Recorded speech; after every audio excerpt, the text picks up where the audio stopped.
Alors on a choisi ce projet parce qu'il dans le catalogue des projets européens, ce projet de parrainage d'espace public, on voulait vraiment occuper l'espace public et semer des légumes. Et puis en fait on s'est rendu compte qu'il y avait plusieurs projets qui étaient mêlés aussi.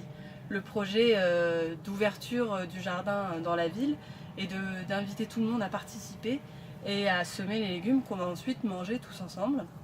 Et le troisième projet aussi qu'on aimait bien, c'était celui des bombes de graines et voilà, qu'on a voulu surtout faire avec les enfants du village. Donc peut-être pour remettre un petit peu là où on en est, on a commencé par justement ces bombes de graines avec les enfants lors du carnaval du village à Mérindol, et on a semé des graines un peu partout, voilà, avec les enfants, c'était très marrant. Et dans un second temps, on a créé un personnage qui s'appelle le planteur masqué. Alors le planteur masqué, en fait, c'est un personnage imaginaire que nous, on a voulu créer et qui vient pendant la nuit pour semer des graines dans le village, pendant que tout le monde dort, les enfants, les parents dorment. Et lui, c'est celui-là, le planteur masqué. Il vient et il sème des graines partout, il plante aussi, dans les jardinières, au pied des arbres, devant les maisons. Et du coup, le matin, quand les habitants se réveillent, paf, ils tombent sur ça, toutes ces plantes qui sont arrivées pendant la nuit. Donc l'idée après, c'était avec les enfants, les habitants, les parents, de mettre en place des ateliers de plantation pour se venger un petit peu de ce planteur masqué qui vient nous provoquer pendant la nuit. Et du coup, à notre tour, de planter des graines dans des jardinières, sur les places publiques, devant les maisons, d'entretenir, d'arroser aussi petit à petit, que les habitants prennent ces réflexes et d'apprendre le jardinage. Et après, de fêter ça tous ensemble autour d'un repas.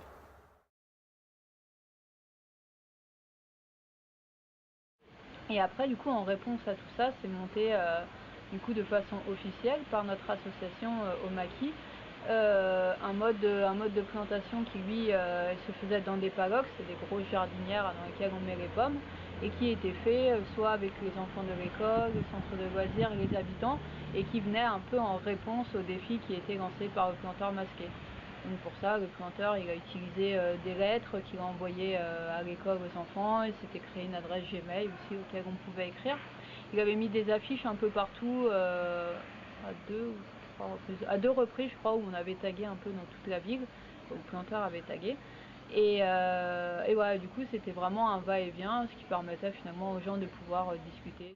Du coup, dans le cadre de ce projet, il y avait le temps fort des rencontres éco-citoyennes. Et l'idée, c'était que de réinvestir un peu le village. Donc on avait fait tout ce projet avec les enfants, les habitants autour des jardinières. Et on voulait aussi pouvoir impliquer les commerçants. Donc on a commencé à faire le tour de chacun d'entre eux, discuter avec eux, voir si ça les intéressait de participer un peu à ces rencontres éco-citoyennes.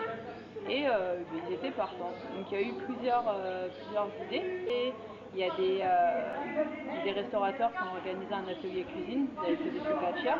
Et il y avait l'idée de faire ce parcours des commerçants autour de cette idée de jardinière qui poussait partout. Donc chacun pouvait mettre une plante, une jardinière, quelque chose qui, comme ça on peut créer tout un chemin et les habitants, les passants des rencontres pouvaient passer et suivre ce chemin. Là c'est la jardinière du boucher qui, au cours d'un atelier avec les habitants, avait planté des blettes, du persil, et voilà, ça pousse et maintenant il faudra les manger.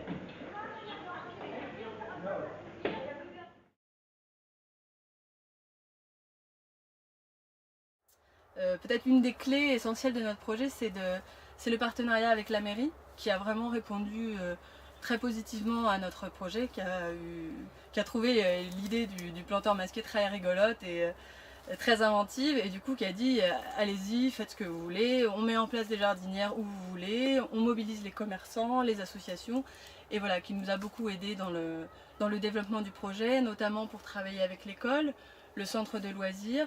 Donc tous les acteurs du village sont réunis autour de ce projet, que ce soit associations, commerçants, écoles, centre de loisirs et la mairie qui est là mais un peu discrète, qui du coup n'intervient pas spécialement dans le projet, c'est vraiment les habitants et nous en tant que planteurs. Mais nous on vient la nuit donc on ne nous connaît pas tellement finalement. On a insisté pour que ce soit nous qui soyons dans le secret et les habitants qui soient eux devant dans l'action, à se réapproprier leur ville et leur cité, leur rue pour planter et partager des moments de jardinage ensemble. Par rapport aux plantations, ce serait peut-être de pouvoir vraiment s'assurer que l'arrosage soit fait. Donc nous, on a eu la chance d'avoir les services techniques. Les services techniques du coup qui sont en partenariat avec nous et du coup qui arrosent un peu tout ce qui a été planté dans les jardinières et sur le reste des espaces verts. Après il y a tout le côté pollinisateur aussi, là on se rend compte qu'il y a certains plants de courgettes qui du coup sont pas pollinisés. Donc essayer de faire attention à ça et puis du coup à nous de le faire au pire si ça manque d'abeilles quoi. On verra pour mettre des ruches plus tard. Et puis voilà, après toujours le côté paillage, etc. Ça permettra d'être plus vu et du coup peut-être plus entretenu. Et puis dans tous les cas, pour économiser l'eau et puis remettre une vie dans le sol, ce sera des trucs à faire et ce sera l'occasion d'en parler aussi, quoi. Je pense que ce qu'il faudrait, c'est qu'il y ait vraiment des gens qui habitent l'endroit où se passe l'action.